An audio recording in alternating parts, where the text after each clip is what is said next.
ठीक, सबसे पहले 0 डिग्री, अपन टेबल पढ़ रहे हैं, ठीक है, टेबल बनाना सीख रहे हैं। तो सबसे पहले आपको एंगल लिखना है 0, 0 के बाद 30, 30 के बाद 45, फिर 60 और लास्ट एंगल होता है 90। और अभी हमें यहाँ पर एंगलों के नाम लिख लेना है।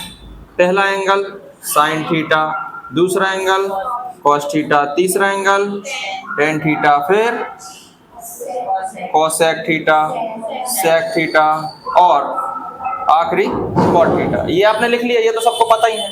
अब यहां से देखो, गिनती लिखना है आपको 0, 1, 2, 3, 4 लिख दिया। और 4 से ही सब में डिवाइड देना है। 4 से ही क्या दे देना है? डिवाइड दे देना है। और सब पर रूट लगा देना है। सब पर क्या करना है? रूट लगा देना है। समझ गए? यही लाइन इंपॉर्टेंट है, सिर्फ ये सीख जाओगे बाकी सब लाइन आ जाएंगी। सबसे पहले 0, 1, 2, 3, 4 तक की नंबर लिख लेना है और 4 से ही सब में डिवाइड देना है और सब पर क्या लगा देना है?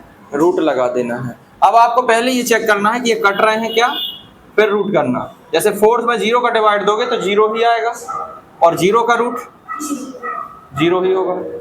यहाँ देखो 1 से 4 कट रहा है क्या? नहीं कट रहा, तो अलग अलग रूट कर लो। 1 का रूट 1, 4 का रूट आ रहा है समझ में? यहाँ कट हो रहा है, देखो 2 1 जा 2, 2 2 जा। अब देखो अलग अलग स्क्वायर रूट करके 1 का स्क्वायर रूट होता है और 2 किसी का नहीं होता है तो उस पर लगा रहेगा। 2 किसी का नहीं होता, उस पर लगा रहेगा। यहाँ ये दोनों कट रहे हैं क्या, तो अलग अलग रूट करो। 3 किसी का होता है क्या? नहीं होता, तो 3 पे लगा रहेगा। लेकिन 4 होता है, 4 का होता है 2 का। यहाँ ये कट रहा है क्या? कट रहा है। 1 आ रहा है, 1 बाय 1 आ रहा है, 1 ही आ रहा है, समझ लो। 1 का रूट होता है 1 का। ये लाइन आई कि नहीं आई समझ में? बिल्कुल सिंपल है। अब इसी लाइन को यहां से लिखना शुरू कर दो, यहाँ पे उधर से। पहले 1, फिर √3/2, फिर 1/√2, फिर 1/2 और फिर 0। ये सेकंड लाइन हो गई। ठीक, इसके बाद 10 का आपको फार्मूला याद रखना है। tan थीटा का हमने पिछले एक्सरसाइज बताया था, sin थीटा अपॉन, ये फार्मूला इसका इंपॉर्टेंट है। यानी sin theta upon cos theta में आपको काय की वैल्यू मिल जाएगी? 10 की। तो इनका डिवाइड देते जाओ वैल्यूज का, बस क्या करते जाओ और इधर लिखते जाओ।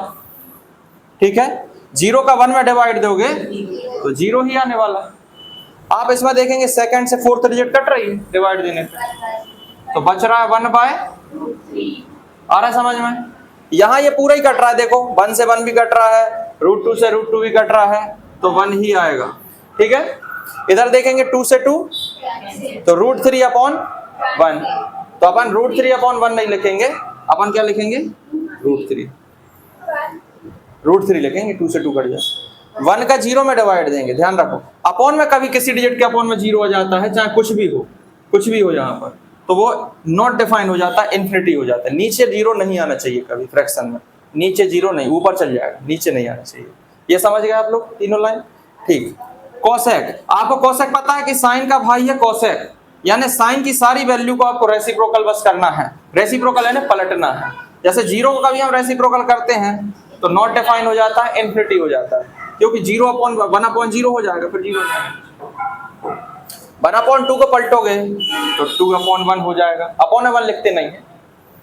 1/√2 को पलटोगे √2/1 लिखेंगे नहीं, अपॉन 1। √3/2 को 2/√3। 1 का रेसिप्रोकल तो 1 ही होता है, 1 का कुछ भी रेसिप्रोकल है, 1 का रेसिप्रोकल 1 ही होगा। सेक देखेंगे तो सेक का रिलेशन होता है कॉस से, यानी कॉस की वैल्यू को पलट दो। या आप 2 काम कर सकते हैं, जैसे आपने साइन की लाइन लिख के कॉस की लाइन कहां से लिखी थी? वहां से।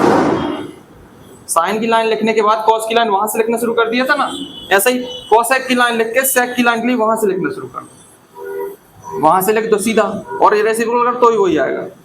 1 हो गया, 2/√3 हो गया, √2 हो गया, 2 हो गया, और ये नॉट डिफाइन, इन्फिनिटी। ओके। कॉट काय का होता है भैया? 10 का। तो 0 का रेसिप्रोकल हमने बताया 1/√3 का √3, 1 का रेसिप्रोकल 1 होता है। अब इसका रेसिप्रोकल अगर करेंगे तो 1/√3 हो जाएगा और इन्फिनिटी का 0। ये पूरी टेबल हमारी बन गई। इस प्रकार से आपको बनाना है। समझ में आ गया?